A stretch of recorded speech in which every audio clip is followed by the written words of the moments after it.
Assalamualaikum, sahabat Langkah Kisah. Sebelum kita mulai, mari kita bersama-sama mengucapkan sholawat kepada baginda Rasulullah. Semoga dengan itu hati kita semakin tenang dan penuh berkah. Allahumma sholli ala Muhammad wa ala ali Muhammad. Sebelum kita melanjutkan, jangan lupa untuk klik tombol subscribe dan aktifkan lonceng notifikasi agar kamu tak ketinggalan cerita-cerita menarik lainnya hanya di Langkah Kisah. Malam itu kota Bandung diguyur hujan rintik. Rina, seorang gadis muda asal pedalaman Kalimantan, baru saja menutup restoran tempat ia bekerja. Wajahnya kelelahan, langkahnya pelan, tapi di matanya masih ada tekad untuk membantu keluarganya di kampung. Ia melewati gang kecil yang menghubungkan restoran dengan kontrakannya. Gang itu biasanya sepi, tapi malam ini ada suara deru motor yang menghentak dari arah belakang. Dua pria berjaket gelap berhenti mendadak di hadapannya. Tulisan grip di punggung jaket mereka terlihat jelas saat lampu jalan menyinarinya. "Kerja di mana, Dek? Udah setor belum?" tanya salah satu dengan nada mencurigakan. Rina tertegun. Maaf bang. Saya baru pulang kerja. Saya gak ngerti maksudnya." "Jangan pura-pura bego. Semua yang lewat sini harus setor. Apalagi yang kerja di tempat orang, masa gak ngerti aturan?" sahut pria satunya, sambil mendekat dan mencengkeram lengannya. Rina menggeleng cepat. "Saya cuma kerja di restoran, Bang. Tolong jangan ganggu saya." Pria itu menatapnya tajam lalu melepas genggamannya dengan kasar. "Lain kali jangan coba-coba lewat sini tanpa izin. Bisa-bisa hilang di jalan." Mereka lalu pergi tertawa. Rina berdiri kaku beberapa saat, lalu melanjutkan langkahnya pulang dengan gemetar.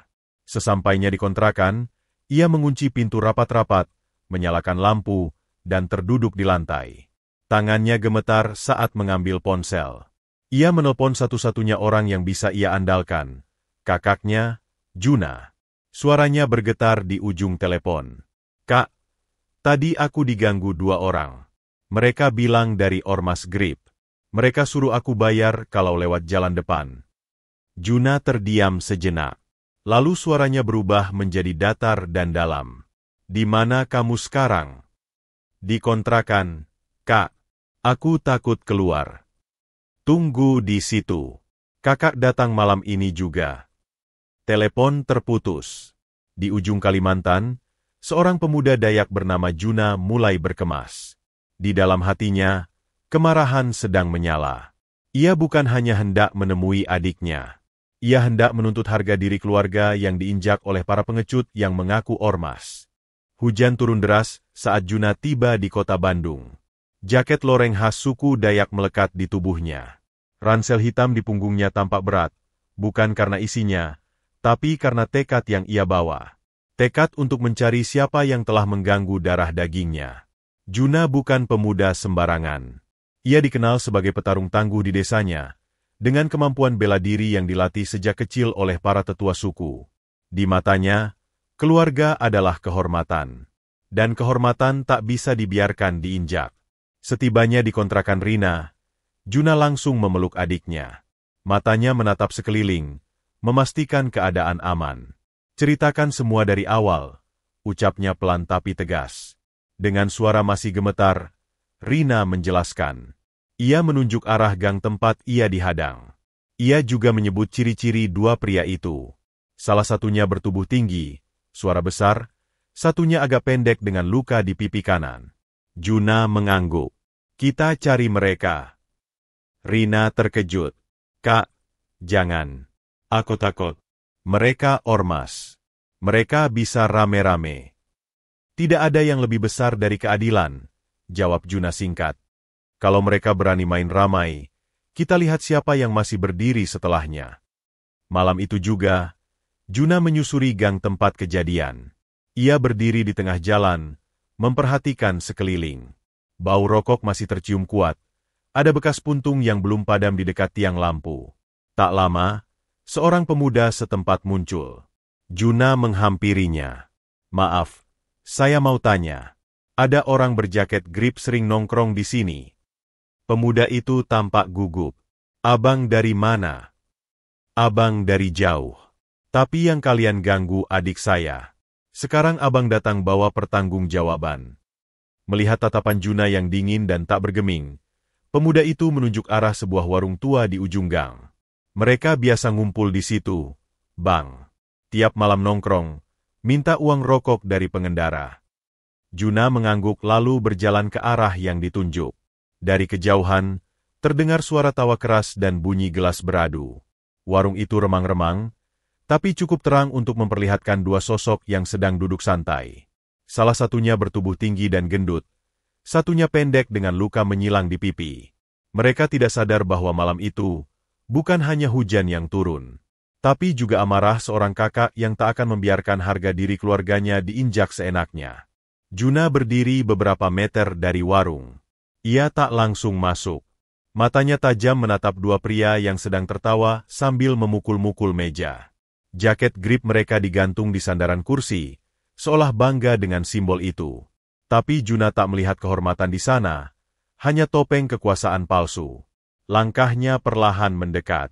Setiap jejaknya terukur. Setiap gerakannya seperti bayangan yang tak terdeteksi. Hujan sudah reda, tapi amarah di dalam dadanya makin deras. Begitu tiba di depan warung, Juna menyapa datar. "Permisi, mau tanya." Dua pria itu mendongak. Salah satu menguap, satunya menatap malas. "Mau tanya apaan, Bang?" Juna menatap tajam pria bertubuh pendek. "Kamu ada di gang depan malam kemarin, kan? Intimidasi cewek kecil pakai jaket grip." Pria itu menyipitkan mata, lalu tertawa. "Wah, banyak kali cewek di sini, Bang. Mana gua tahu? Lagian napak mangnya." "Satu dari mereka adik saya," ucap Juna dingin. "Dan saya bukan polisi. Tapi saya datang buat ambil kehormatan keluarga saya yang udah kalian injak." Suasana warung langsung senyap. Pemilik warung menyelinap mundur perlahan. Dua pria grip itu bangkit dari kursi. Abang jangan semena-mena ya. Kita ini ormas resmi. Ada payung hukumnya. Abang hati-hati ngomong." Gertak pria bertubuh tinggi. Juna tak bergerak. Ia menatap lurus ke mata lawannya. "Kalau kalian memang ormas resmi, seharusnya melindungi. Bukan memalak gadis yang pulang kerja. Malam ini kalian harus jawab semua itu." Tiba-tiba pria pendek mengayunkan tinjunya ke arah Juna. Tapi gerakannya terbaca. Juna mengelak setengah langkah, lalu mendaratkan satu pukulan keras ke ulu hati pria itu. Pria itu langsung terbungkuk, jatuh menabrak kursi. Pria tinggi mencoba menyergap, tapi Juna menangkap lengannya, memelintirnya, lalu membanting tubuh besar itu ke lantai. Satu lutut Juna menekan dada lawannya. Tangannya mencengkeram kerah jaket grip itu. "Berapa banyak kalian sudah peras perantau di sini?" bentaknya. Pria itu menggelinjang.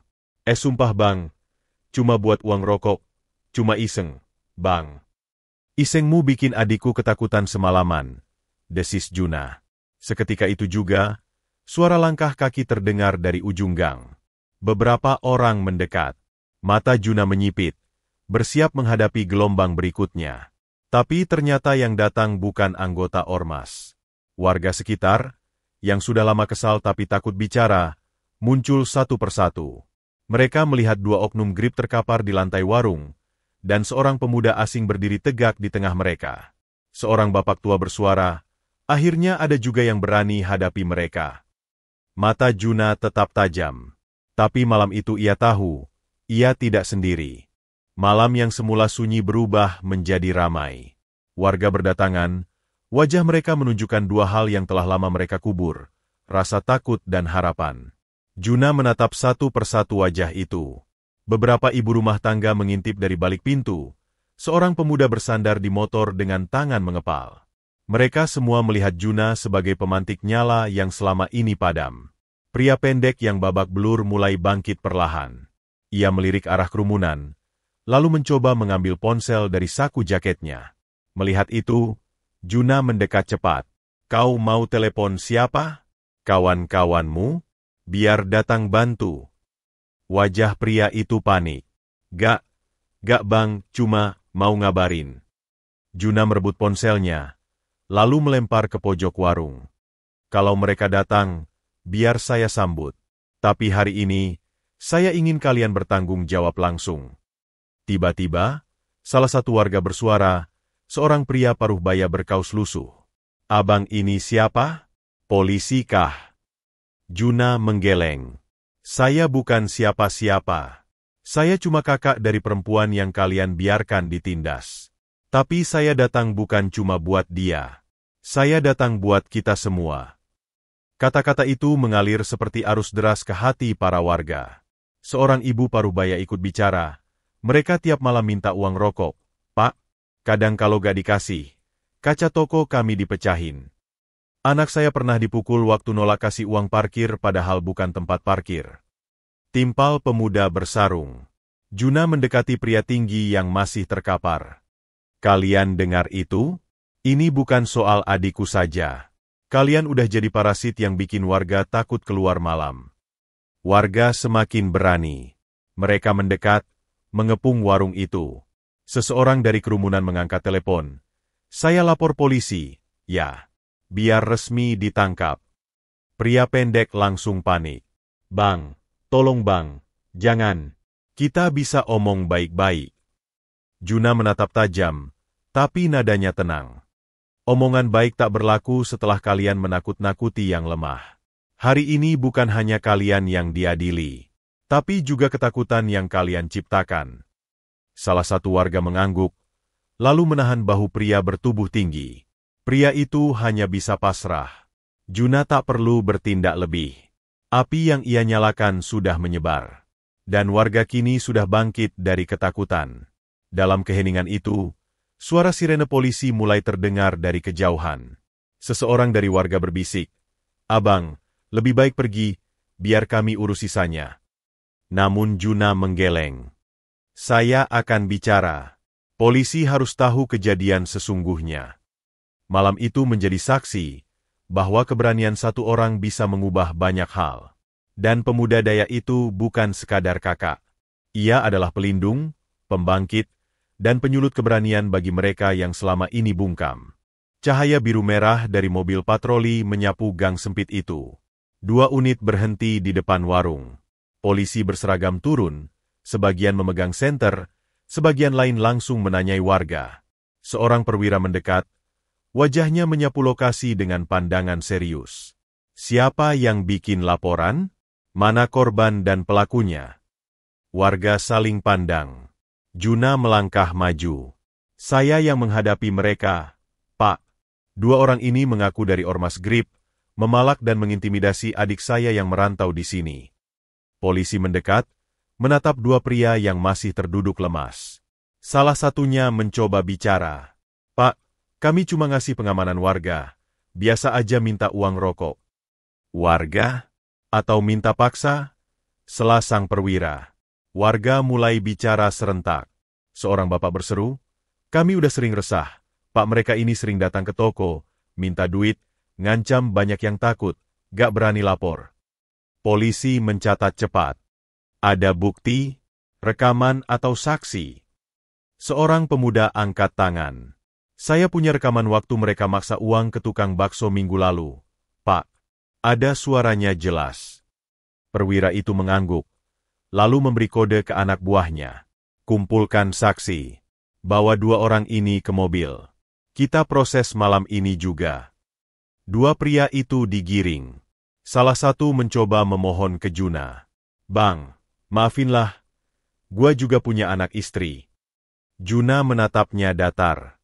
Ingat adikku waktu kalian kerumuni sendirian. Dia juga punya keluarga. Polisi memeriksa identitas Juna. Kamu siapa, Mas? KTP. Juna menyerahkan KTP dengan tangan tenang. Saya datang dari Kalimantan. Pak, adik saya kerja di sini. Saya cuma ingin pastikan dia aman. Perwira polisi membaca sekilas, lalu mengangguk. Kamu bukan warga sini, tapi kamu yang justru berani buka suara. Terima kasih. Kami harap setelah ini warga sini juga gak takut lapor. Satu demi satu warga ikut bicara.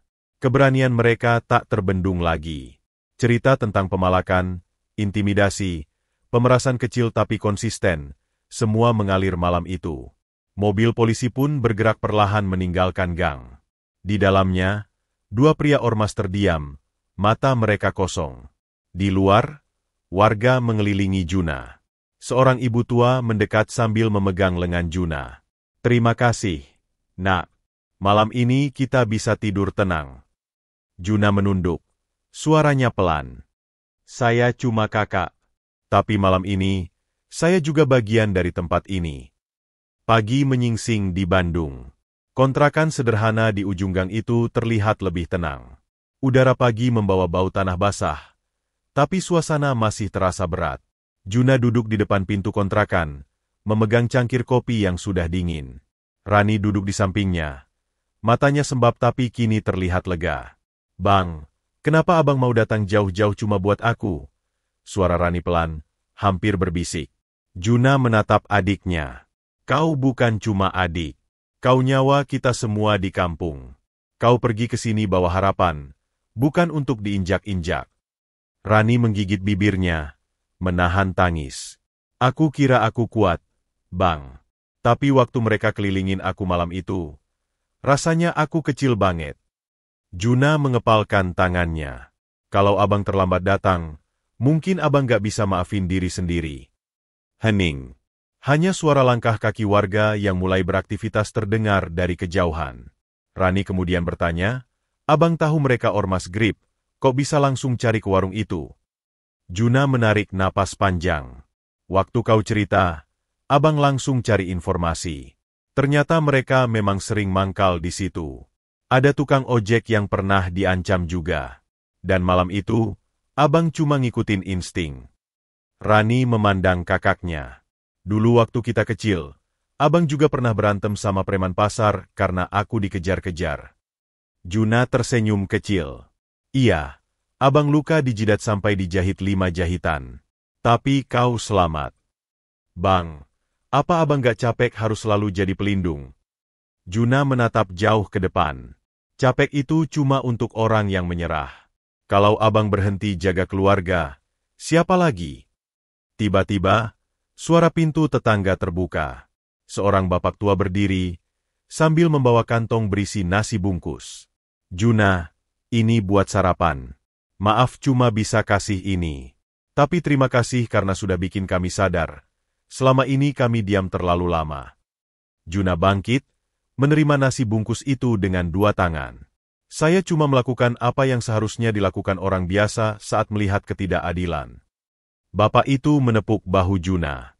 "Kadang yang paling berani bukan yang berseragam, tapi yang datang karena cinta."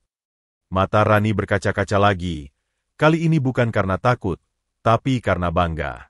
Dalam diam, Juna tahu bahwa luka yang semalam terbuka bukan hanya luka adiknya, tapi luka sebuah lingkungan yang terlalu lama terdiam.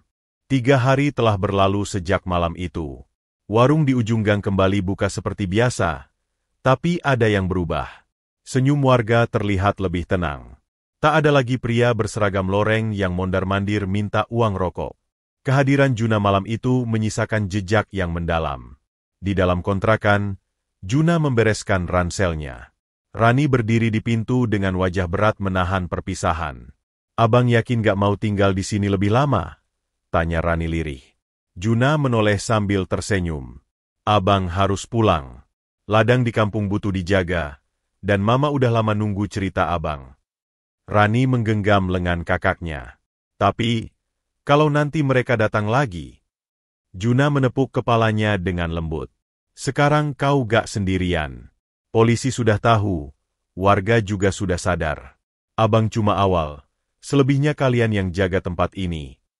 Di luar, beberapa warga berkumpul. Ada bapak tua yang kemarin memberi nasi bungkus, pemuda tukang ojek, hingga ibu pemilik warung. Mereka datang bukan untuk melepas, tapi untuk mengantar Juna kembali dengan rasa hormat. "Juna, kalau kau kembali ke Bandung, rumah kami selalu terbuka," ucap ibu warung sambil memeluk Rani. Sambil berjalan ke stasiun, Juna melintasi jalan-jalan yang kini terasa bersih dari rasa takut. Di dalam hatinya, ia tahu yang ia lawan bukan hanya 2 orang ormas, tapi ketakutan massal yang membungkam suara banyak orang. Di peron kereta, Juna duduk menunggu keberangkatan. Tangannya meraba luka lama di jidatnya. Luka yang dulu ia anggap sebagai beban, kini terasa seperti tanda bahwa ia memang dilahirkan untuk berdiri, saat yang lain dipaksa untuk diam. Kereta bergerak perlahan meninggalkan kota Bandung. Juna memandang keluar jendela. Kota itu tak lagi asing. Di sana, ia tinggalkan keberanian. Di kampung halaman, ia bawa pulang kemenangan. Dan di antara keduanya, ada satu janji dalam hati.